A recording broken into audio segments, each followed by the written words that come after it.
오늘 이 시간에는 이스라엘 진영 정결 규례 이와 같은 제목으로 신명기 말씀을 나눠보겠습니다.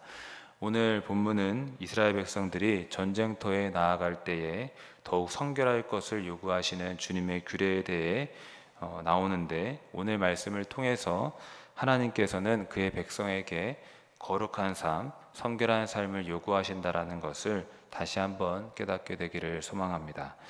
본문을 다시 읽어보겠습니다. 먼저 9절의 말씀 다시 읽어보겠습니다. 내가 적군을 치러 출진할 때에 모든 악한 일을 스스로 삼갈지니. 보시면 이스라엘 군대가 적을 치러 출진할 때를 말씀하고 있습니다. 그때 어떻게 해야 한다고 합니까? 모든 악한 일을 스스로 삼가야 된다라고 말씀하고 있습니다. 가장 먼저 성결할 것을 주님은 요구하고 계십니다. 여러분, 하나님은 전쟁을 앞둔 가장 중요한 순간에 그의 백성에게 단순히 힘과 능력을 키우고 더 많은 군대를 모으며 뛰어난 전략을 짜야 된다, 이런 것들을 요구하지 않았음을, 오히려 그의 백성에게 요구하셨던 것은 성결함이었다라는 것을 이 시간 기억하시기를 바라겠습니다. 그리고 거룩과 성결을 요구하신 이유는 전쟁의 승리는 하나님께 달려있고 하나님의 도움을 받아야 되는데, 그 하나님은 성결한 자에게 함께 하시기 때문입니다. 따라서 여러분, 언제나 하나님의 도움으로 이 세상 앞에 승리하기 위해서 주의 도움 받고자 항상 성결한 삶을 사시기를 진심으로 바라겠습니다. 그런데 여기 스스로 삼가야 할 악한 일이라고 하면 우리가 알고 있는 여러 타락한 죄들을 가리키기도 하지만, 죄악 말고도 구약시대의 정결례 차원에서 하나님 보시기에 불결한 건 역시 삼가야 된다는 것을 의미함을 우리가 알아야 되겠습니다.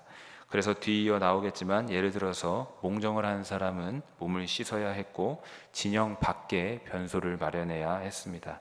이와 같은 내용들이 뒤이어 나오게 되는데, 10절을 이어 읽어보겠습니다.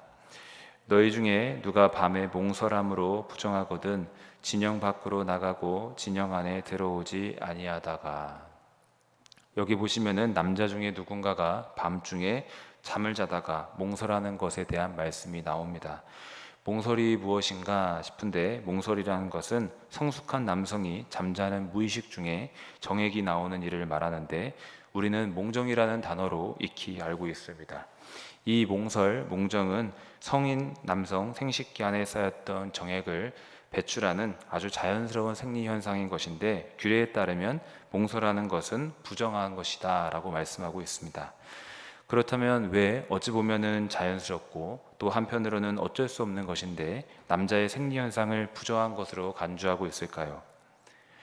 그 이유는 아무래도 몽설은 무의식 중에 배출한 것일지라도 거룩한 것보다는 인간의 육적인 것을 생각한 결과일 때가 많기 때문에 잠시 거룩성을 잃어버린 것으로 보았기 때문입니다.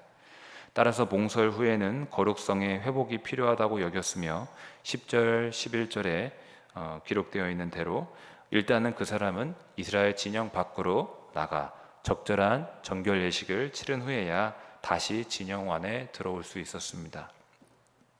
11절을 읽어보겠습니다. 해질 때에 목욕하고 해진 후에 진에 들어올 것이요.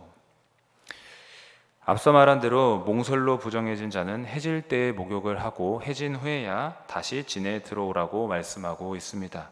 그런데 여기 해질 때는 새날이 시작되려고 할 때라는 것을 우리가 이해해야 되겠습니다.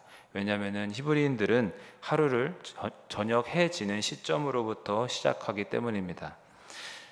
아무튼 몽정하여 부정한 자는 종일토록 진영 밖에 있어야 했던 것입니다. 그리고 다시 해가 진 다음에 진에 들어와야 했습니다. 이로써 주님이 거하시는 이스라엘 진영을 성결하게 해야 했다라고 말씀하고 있습니다. 다음 12절의 말씀을 읽어보겠습니다. 내 진영 밖에 변소를 마련하고 그리로 나가되. 이 말씀은 무슨 말씀인가 보니까, 전쟁을 위하여 야영을 할 때에 변소를 진 밖에 만들라는 것입니다. 그렇게 진영 밖에 일정한 장소를 마련하고 그곳에서 대소변을 보라는 것입니다. 그렇다면 왜 진 밖으로 나가야 했을까? 그 이유 역시 하나님의 임재가 머물고 있는 진 안쪽의 거룩함을, 진 안쪽의 성결함을 유지해야 했기 때문입니다. 따라서 불편하지만 진 밖으로 대변을 보러 가야 했습니다. 그리고 또 어떻게 해야 된다? 작은 삽으로 구덩이를 파고 이를 본 다음에 다시 그 삽을 이용해 배설물을 묻어야 했습니다. 다음 13절을 보겠습니다. 내 기구에 작은 삽을 더하여 밖에 나가서 대변을 볼 때에 그것으로 땅을 팔 것이요 몸을 돌려 그 배설물을 덮을지니. 보시면은 내 기구에 작은 삽을 더하여 이렇게 기록되어 있습니다. 여기서 말하는 기구는 아무래도 전쟁 중에 그 전쟁에 출전하기 때문에 무기를 뜻한다고 봐야 하겠습니다. 그리고 대변을 볼 때 이 무기를 들고 가야 했던 이유는 진 밖에서 어떤 뜻하지 않은 위험한 상황이 생길 수도 있기 때문이며, 무장해야 했던 것은 어찌 보면 매우 당연한 것이었습니다. 사실 오늘날의 군대에서도 홀로 대변을 보러 갈 때면은 총기끈으로 몸에 총기를 메어 가곤 하는데, 연결한 채 용변을 보러 가는데, 이런 말씀을 보면 예나 오늘이나 전시 중에 있는 군인이라면 항상 깨어 있어야 한다라는 것을 새삼 느끼게 되는 것 같습니다. 여러분, 오늘날 우리 역시도 그리스도의 군사로 부름을 받았는데 언제나 어느 때나 항상 영적으로 깨어 있어야 함을 믿으시기를 주의 이름으로 부탁드리겠습니다. 아무튼 이스라엘 군대는 전시 중에 볼일을 보러 갈 때에 무기를 들고 가야 했습니다. 여기에 더하여 작은 삽을 가지고 가라고 합니다. 그리고 그것을 이용해서 땅을 파고 또 흙으로 배설물을 덮어야 했습니다. 이제 마지막 14절의 말씀을 읽어보겠습니다. 이는 내 하나님 여호와께서 너를 구원하시고 적군을 내게 넘기시려고 내 진영 중에 행하심이라. 그러므로 내 진영을 거룩히 하라. 그리하면 내게서 불결한 것을 보시지 않으므로 너를 떠나지 아니하시리라. 이 14절의 말씀에는 앞에서 우리가 읽어보았던 본문 9절에서 13절에 나오는 그 규례를 지켜야 하는 이유가 나옵니다. 뭐라고 하냐면 하나님께서 진영 중에 행하시기 때문이다 라고 합니다. 즉 하나님이 이스라엘 진영 중에 함께 거하시기 때문에 부정하다고 불결하다고 여기는 것들을 정결케 하며 진영을 깨끗하게 정결하게 해야 한다라고 말씀하고 있습니다.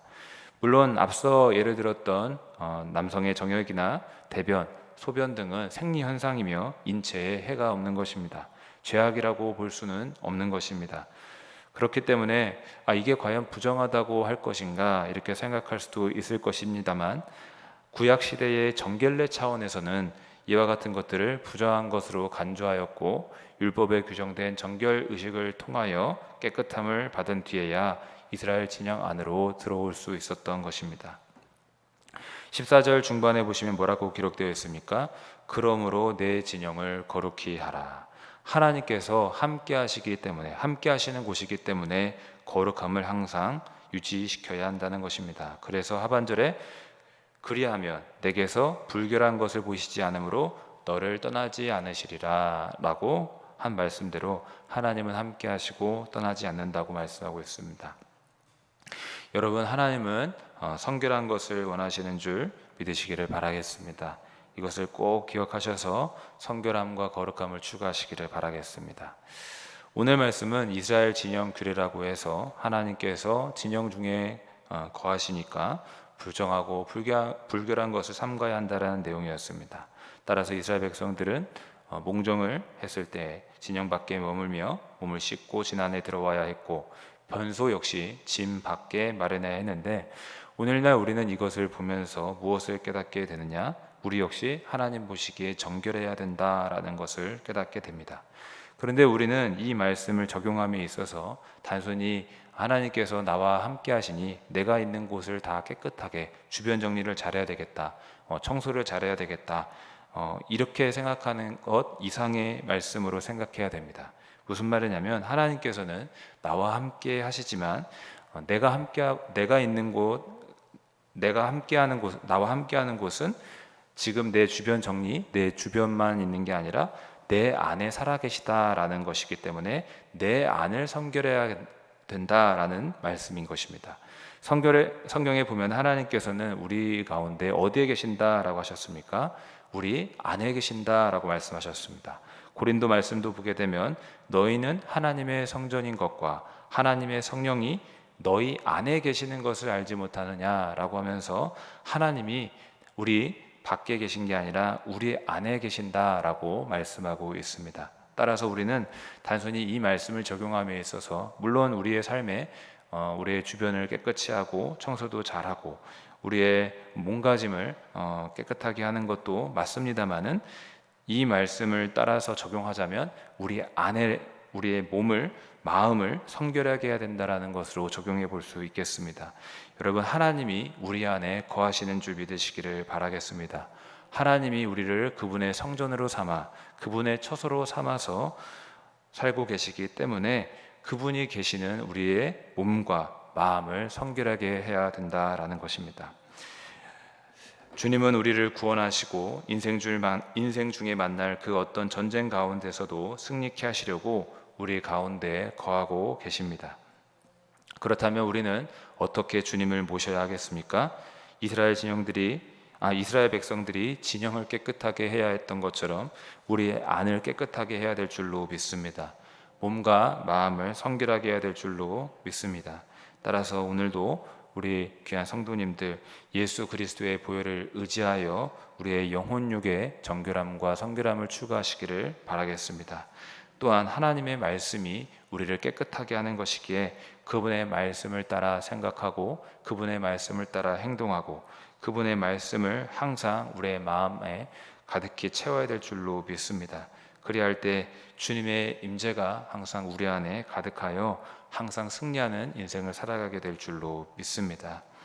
오직 성결함과 거룩함을 추구하시는 저와 우리 영일의 모든 성도님들 되시기를 주님의 이름으로 축복합니다. 기도하겠습니다.